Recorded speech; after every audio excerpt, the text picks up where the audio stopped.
ఓరుగడ్డ అనిల్ లాంటి వాళ్ళకి రాష్ట్ర మర్యాదలు కల్పించారు, మన సస్పెండ్ కూడా చేశారు. ఎందుకంటే వైసీపీ వాళ్ళకి ఈ విధంగా జైలులో రాష్ట్ర మర్యాదలు ఎందుకు? పోలీస్ డిపార్ట్మెంట్లో ఇంకా పక్షాన అవసరం ఉందా సార్? ఒకటి ఏంటంటే లాస్ట్ టైం అంటే ఈ విషయం నేను మాట్లాడాలి, ఎందుకంటే చాలామంది అఫీషియల్స్ని వీళ్ళు బెదిరించారు.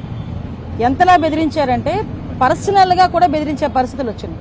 అంటే కింద స్థాయి ఆఫీసర్ నుంచి పై స్థాయి ఆఫీసర్ వరకు కూడా విపరీతంగా బెదిరించి వ్యవస్థను భ్రష్టు పట్టించారన్న సంగతి మీకు తెలుసు, నాకు తెలుసు, ప్రజలందరికీ కూడా తెలుసు.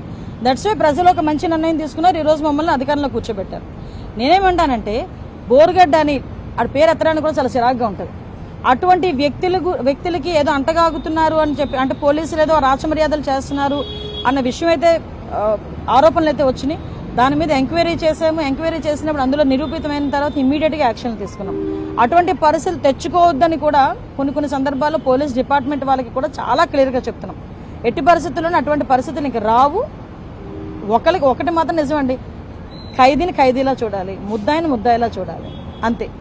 అదే బేస్ పెట్టుకోవాలి.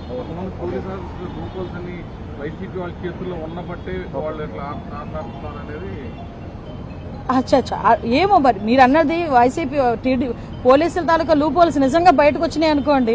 బయటకు వచ్చినాయంటే డెఫినెట్గా వాటి మీద చర్యలు ఉంటాయి. డెఫినెట్గా మేము ఎంక్వైరీ చేస్తాం. ఒకటండి, తప్పు చేసిన వాడు ఏ డిపార్ట్మెంట్లోనూ వదిలే ప్రసక్తి లేదండి. అది ఏ పార్టీ వాడైనా వదలము, ఏ డిపార్ట్మెంట్లో ఉన్నా వదలము. అది మాత్రం క్లియర్. దీని గురించి దాన్ని కూడా రాద్ధాంతం చేయడానికి చాలా మంది ప్రయత్నం చేస్తున్నారు. ఒకటైతే నిజం, బోరుగడ్డ అనిల్ అనే వ్యక్తిని ఎన్ని రకాలుగా అంటే వాళ్ళు ఏదో బోరుగడ్డ అనిల్కి రాచమర్యాదలు చేశారని వీళ్ళందరూ అనుకుంటున్నారు, కానీ అక్కడ యాజ్ పర్ నామ్స్ అయితే అలాగే జరుగుతుంది. గతంలో వైసీపీ ప్రభుత్వంలోనే విధులు నిర్వహించిన పోలీసులు ఎవరైతే ఉన్నారో తిరిగి కూటమి వచ్చినాక వాళ్ళకు కూడా అదే పోస్ట్ ఇచ్చారు కాబట్టి వాళ్ళు లోపల వైసీపీ సపోర్ట్ చేస్తున్నారు అని టీడీపీ కార్యకర్తలు అండి. ఒకటండి, నిఘా యంత్రం అన్నది, నిఘా ఒకటి మాత్రం ఉంటుంది కంపల్సరిగా నిఘా అన్నది ఉంటుంది. ఎవరైనా ఒకటి మేమేంటంటే టీడీపీ వాళ్ళకి పని చేయండి, వైసీపీ వాళ్ళకి పని చేయండి అని మేము చెప్పం, ప్రజలకి పని చేయండి అని చెప్తాం. అది కాకుండా పార్టీలని అడాప్ట్ చేసుకుని పొలిటికల్గా వాళ్ళు కూడా మారి ఎవరైనా పోలీస్ ఆఫీసర్స్ పనిచేస్తున్నారన్న సంగతి మాకు తెలిస్తే, మా ఇంటెలిజెన్స్కి మాకు వస్తే డెఫినెట్గా వాళ్ళ మీద చర్యలు తీసుకుంటాం.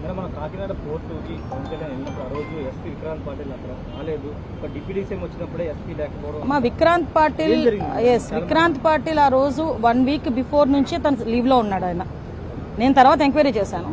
1 వీక్ బిఫోర్ నుంచి వాళ్ళ సిస్టర్ అదో ఇంట్లో ఫ్యామిలీ ఇష్యూ ఏదో ఉంటే, ఫ్యామిలీ ఫంక్షన్ ఏదో ఉంటే లీవ్లో ఉన్నారంట. ఇంకొకటి ఏంటంటే at the time election code కూడా ఉంది, ఎమ్మెల్సీ ఎలక్షన్ కోడ్ కూడా ఉంది. సో విషయం ఏంటంటే ఆ విషయం నా వరకు వచ్చిన ప్రైమరీ ఎంక్వైరీలో నా వరకు వచ్చిన ఇన్ఫర్మేషన్. ఫర్దర్గా ఏం జరిగింది అన్నది కూడా మేము ఎంక్వైరీ చేస్తాం.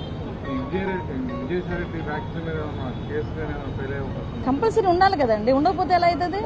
ఇంతకు ముందు ప్రభుత్వ పాలసీ గురించి, వాళ్ళు తప్పుడు చేసిన పాలసీ గురించి ఒక మాట మాట్లాడితేనే సిఐడి ఆఫీసుల దగ్గర కూర్చోబెట్టి ఎంక్వైరీలు చేసి ఉదయం నుంచి సాయంత్రం వరకు కూర్చోబెట్టినప్పుడు, సాక్షాత్తు ఈరోజు ఒక ముఖ్యమంత్రి హోదాలో ఉన్న చంద్రబాబు నాయుడు గారు గురించి అంత నీచంగా మాట్లాడినప్పుడు ఎందుకు మేము చర్యలు తీసుకోకూడదు? డెఫినెట్గా చర్యలు తీసుకుంటాం కూడా.